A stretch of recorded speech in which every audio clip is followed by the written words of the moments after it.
Joy Taylor, Director of Family Ministry here at Jacksonville Presbyterian Church. And I'm really excited to be doing some interviews with people in our congregation. We're calling this Your Story because I'm really interested in finding out about how God has been working in each of your lives, what the gospel means to you, and just getting to know one another better. You know, we are in this time where we are being isolated from one another, and that's really hard. So hopefully these interviews and hearing about other people's journeys and what God is doing in their lives will help draw us together and become more of a church family, even in getting to know one another better. Our hope is that by the time we all get to meet again, we actually will know more about one another. We'll know how to pray for each other, and we'll know each other's hearts better because of this time together in interviews. So, Michele, tell me a little bit about yourself. Well, in that we work together. Yeah. Well, I am married to Rick, 30 some odd years.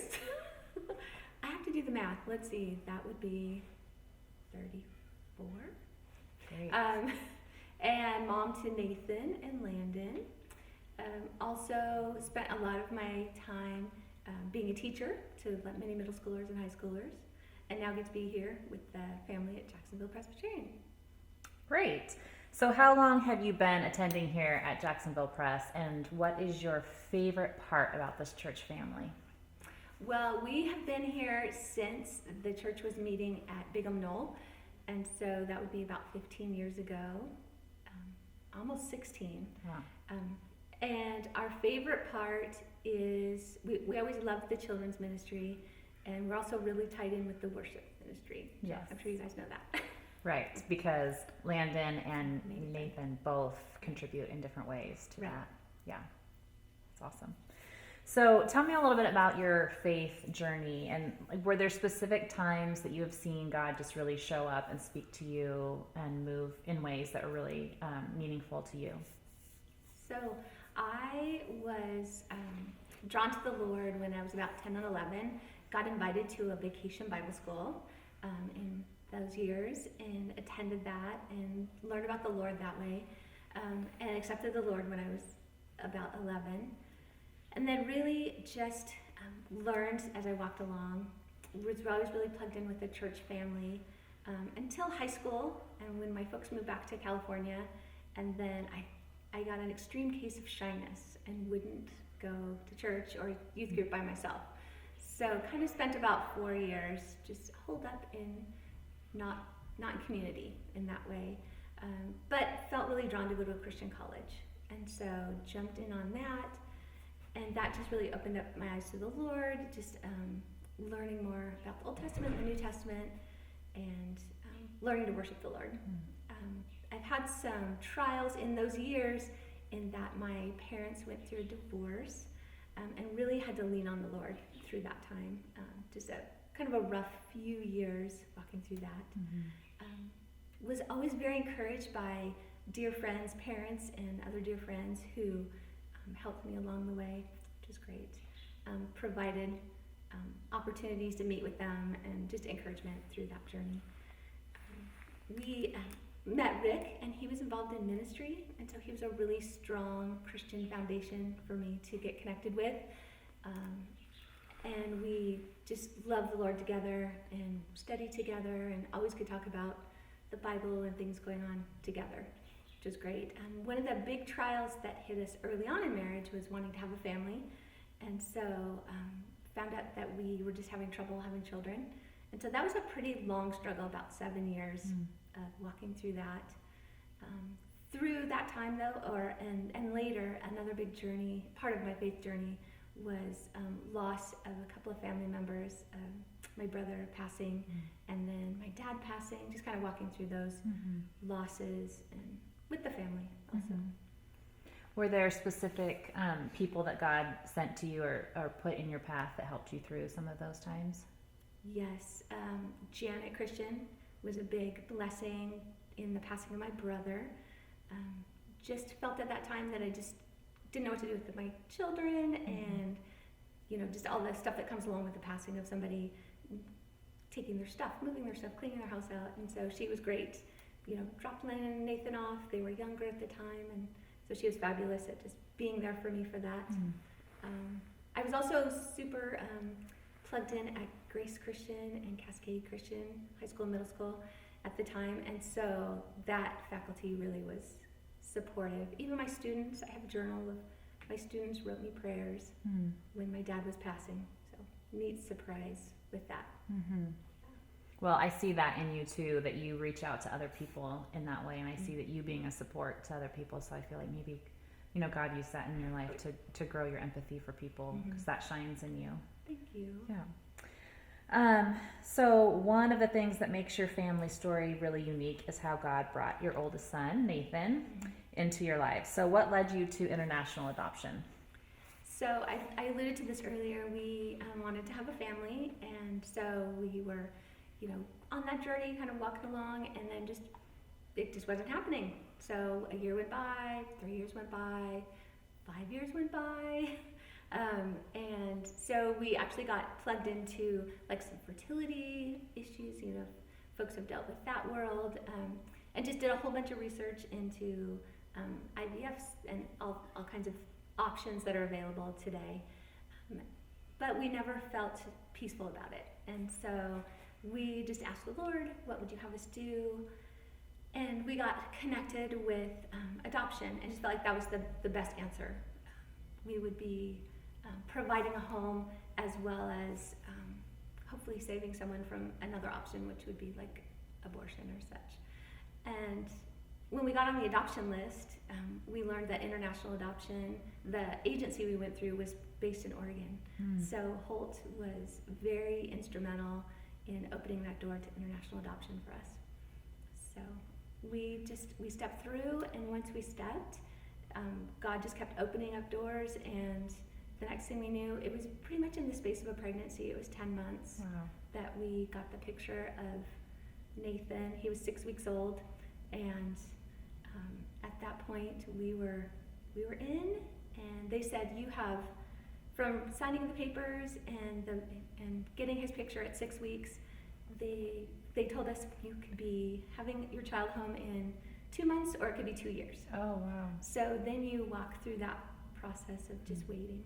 Along the adoption process, there's also home studies and background checks, and you make notebooks of your life, scrapbooks of your life, and so it's quite an extensive process. Yeah. Go through social services, and you apply for visas and all that paperwork. So how long did it end? It ended up taking 10 months, is that what you said? It took 10 months, yes, to get his picture, which was great. Yeah. And then you headed over to pick him up? Well, that was fun. You have two choices. You can travel, and then you have to stay within country for 10 days after you travel. And so Rick decided that he'd rather be here and take the 2 weeks off when baby got here. And so we had Nathan escorted from South Korea to here. So he flew on a plane with a family. It was fun. They originally told us 2 months to 2 years. Nathan came home almost 2.5 months to the day. Oh. So he was still really young when he arrived. He was 3 months, 3 weeks. Wow. So it was great. Yeah. Yeah. They called us on a Tuesday and said, you need to be in Portland on Friday. Oh, wow. Because the baby would be there. So. That's amazing. So what were some of the challenges that you faced that you were not expecting to face? In the adoption Yeah, world, in the adoption process, but also then just once he was here and part of your family. I'd say the biggest challenge that we faced then and over the years has been just racism that's underneath our society. It was very interesting when he was a baby, when brand new home, we would take walks around the neighborhood in Medford, and it was funny watching people make that connection, that child doesn't look like you, and just comments that they would make. We actually experienced a little bit of racism within our own extended family, but it was so neat to see how God grew people. We had Rick's grandmother was very Scottish, and so she had some internal racism that she had to work out. It was neat to see her come to love Nathan, and just how God broke that barrier down in her life was really a blessing. And unfortunately, he's experienced some of that. It became more apparent in high school years than earlier on. But we live in a very white valley, so I'd say that's our biggest challenge. Yeah. We didn't experience any of the challenges. Some adoptive families have a harder time with assimilation and emotional issues. Nathan was always an extremely happy baby, and we were always so blessed. His family, who took care of him for 3.5 months, really nurtured his young life, which is great. That is awesome, and a special way that God covered that whole circumstance. Oh, definitely. What are some things that you feared or worried going into it, but that ended up just being, not really an issue? Right.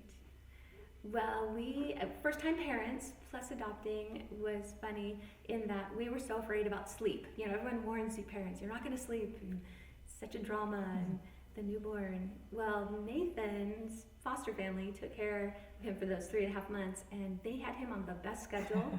He flew home, we picked him up at the airport, and that boy could sleep. He knew how to sleep. He slept on a great schedule. He would sleep 10 hours. We hosted a care group at our house, a Bible study, and we would put him to bed at 6:30. The care group started at 7. We had 35 people in our house, and he would sleep the entire time. Wow. They never woke him up. We had loud people. There was laughing. There was food. There was dishes. He would sleep the entire time. You could vacuum under his crib. The boy could sleep. That's amazing. We got to get those people's number right. I know. Figure out what their secret was. Yeah. Oh, that's funny. Yeah. So that was our biggest fear, was sleep. And then I think we were just fearful, brand new parents. We were just afraid of everything. Illness, everything, sneezing, Yeah. anything people were going to do around us that would cause any kind of trauma.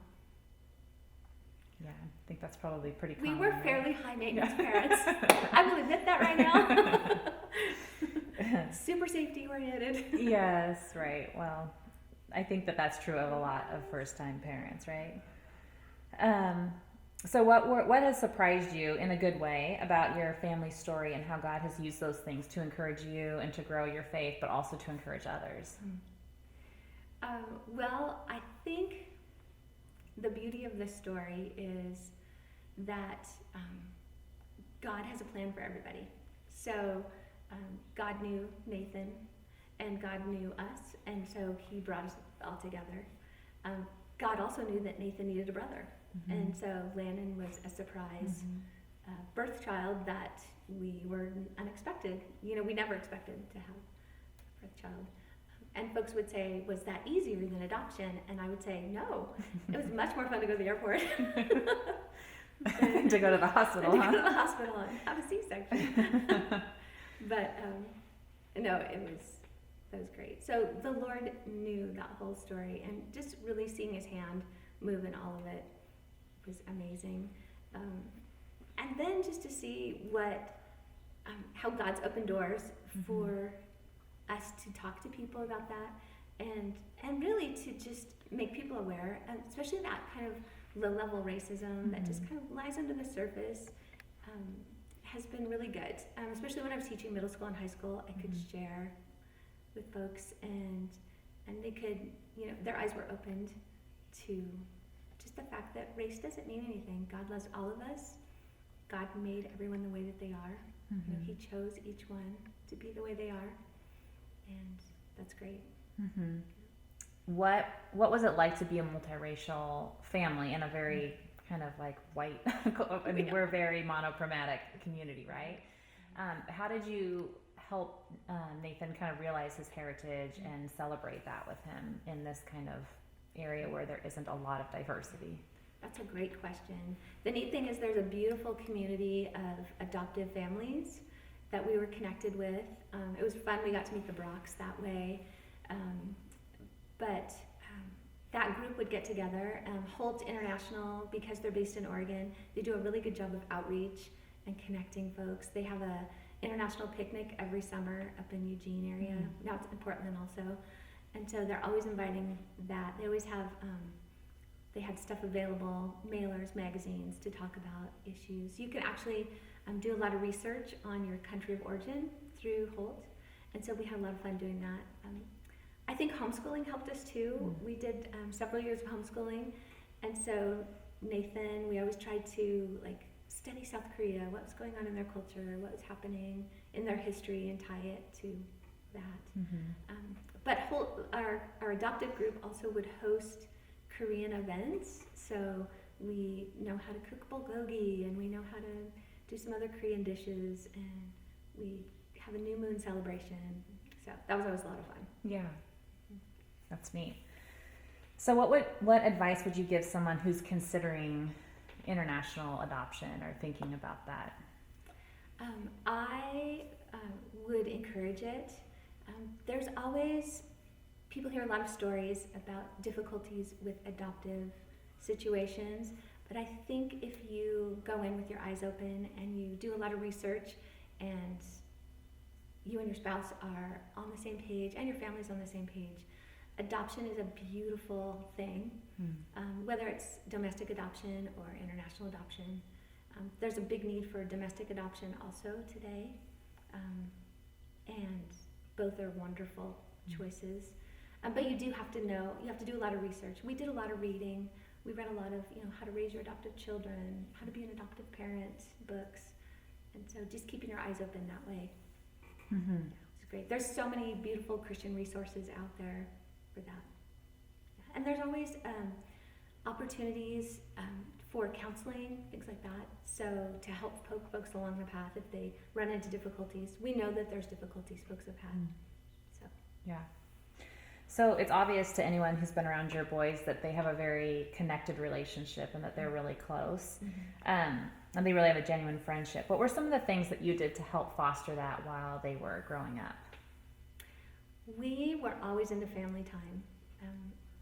I've always been an advocate for not being too busy and making sure that dinner is always at home and that we always were together doing stuff, kind of creating those fun family memories. And so when they were little, it was easier. It got harder as they got older, but we just always said no if things were going to intrude, especially on Sundays. We chose not to do travel teams. We chose not to do, those soccer tournaments. We really just felt like we had to keep our family time important and keep our focus on the Lord. So keeping that Sabbath day, that Sunday time was so important to us. And so I'm glad that it's bearing fruit. Just thankful to the Lord for that. We also really felt like the boys grew really close together when we went through a trial of mono, season of mono in our home. And so Nathan was in 7th grade, Lana was in 5th grade. One had mono, and then 5 months later, the next one had mono. So we've kind of done the quarantine thing for a whole year and a half. We just stopped school, we pulled them out of Grace Christian, we stayed home, we homeschooled, and I think that created this huge bond with those guys that still goes on today, which I'm grateful for. The encouraging thing about where we are, and kind of ironically right now, right, with what we're dealing with kind of being closed in and a lot of things taken off our plate, is that is the kind of thing, hopefully, that will be something that we look back on and that strengthened our families maybe and took us away from some of the business and made us kind of bond together as families, right? Yes. It was hard. It's hard to fight the season of busyness. I mean, the scourge of busyness is what I always called it. And so we really always tried to fight hard against it. The other thing that really tied my boys together was our love of goofy stuff. Like, we would do goofy family devotions, and we always tried to follow that along. And Rick and I, it was our thing. We did fun stuff, and we tried to make the Bible come alive with the boys, and I think that helped a lot too.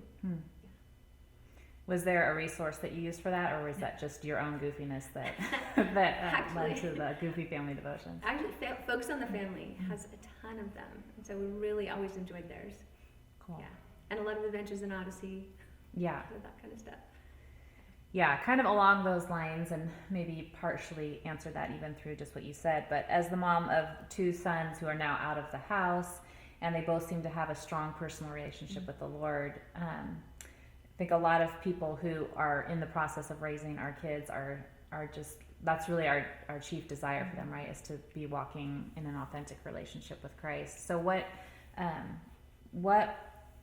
would you offer, or what advice would maybe you offer to those parents who are trying to raise their kids to be godly young adults?